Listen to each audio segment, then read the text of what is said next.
Welcome to सखी. सखीमध्ये सर्वांचे खूप खूप स्वागत आहे. ही भाजणी आहे येसूर मसाल्याची. येसूर मसाला हा स्पेशली मेसमधील जे जेवण बनवलं जातं त्यासाठी किंवा नॉनव्हेजची भाजी करण्यासाठी असा विविध कारणासाठी वापरला जातो. मसाला म्हणून याचा छान असा वापर होतो. तर चला सर्वात अगोदर मी या येसूर मसाल्याच्या भाजणीमध्ये काय-काय घेतलं आहे ते दाखवते. तर या ठिकाणी मी सर्वात जास्त प्रमाण घेतलं आहे ते हरभरा डाळीचे. त्यानंतर थोडंसं डाळवं घेतलं आहे. एक या वाटीमध्ये मी ना थोडीशी कसुरी मेथी घेतली आहे. कसुरी मेथी टाकल्यानंतर ना, या मसाल्याला जी टेस्ट किंवा कलर आहे ना, तो खूप भारी असा येतो. एक वाटी या ठिकाणी निवडून स्वच्छ करून घेतलेले धने आहेत आणि जेवढी आपण हरभरा डाळ घेतली आहे ना, त्याच्यात 2 पट आपल्याला बाजरी घ्यायची आहे. सध्या माझ्याकडे बाजरी थोडीशी कमी होती, म्हणून मी थोडीशी कमीच बाजरी तुम्हाला दाखवली आहे.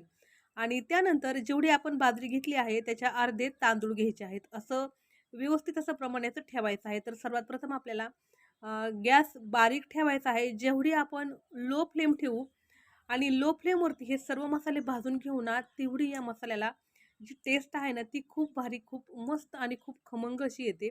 त्यामुळे शक्यतो प्रयत्न करायचा आहे, की आपण जे काही हे पदार्थ भाजून घेऊ, ते अतिशय लो फ्लेमवरती किंवा मीडियम फ्लेमवरती खमंग असे भाजले जावेत. कारण टेस्ट मसाल्याला येणं हे खूप महत्त्वाचं असतं. तर या ठिकाणी मी मस्त असे धने भाजून घेतले आहेत. 1 वाटी धने आहेत. साधारणपणे 100 ग्रॅम एवढे हे धने असतील. आता धने जे आहेत ते छान भाजले गेले आहेत.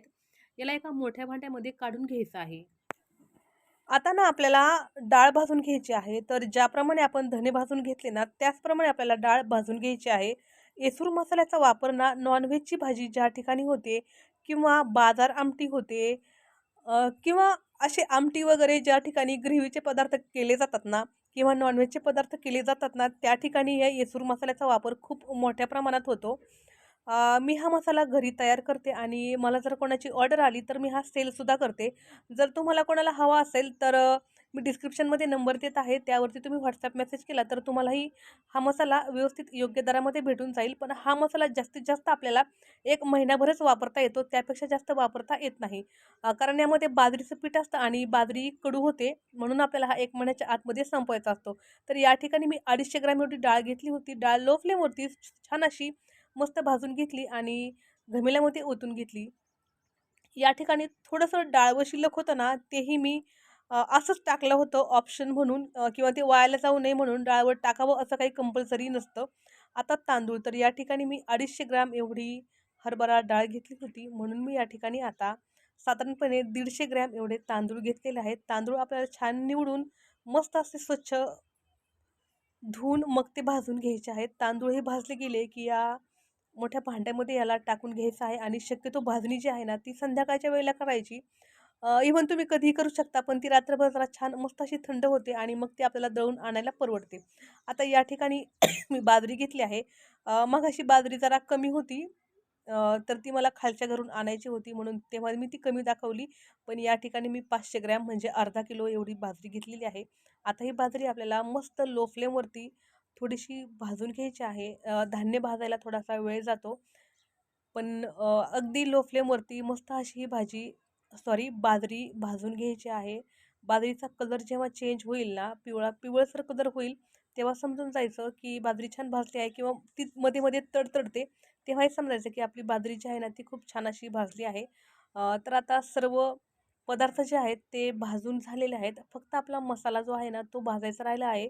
तर या ठिकाणी मी थोडासा गरम मसाला घेतला आहे, विलायची वगैरे. जो घरामध्ये शिल्लक राहिला होता, तोच मसाला मी घेतला आहे. मसाला यामध्ये टाकावा असं काही कंपल्सरी नसतं. पण तरीही 2-3 लवंगा, थोडेसे काळे मिरे आणि 2-3 विलायची एवढंच मी भाजून घेतलं आहे आणि थोडेसे शहाजिरे. आता मस्तपैकी यामध्ये आपण जी सुकून घेतलेली कसुरी मेथी आहे ना, ही कसुरी मेथी पण मी घरीच तयार केलेली आहे आणि सुकवलेली कोथिंबीरही ॲड केली आहे. तर 1 वाटी कसुरी मेथी आणि अर्धी वाटी कोथिंबीर असं हे मी प्रमाण ठेवलेलं आहे.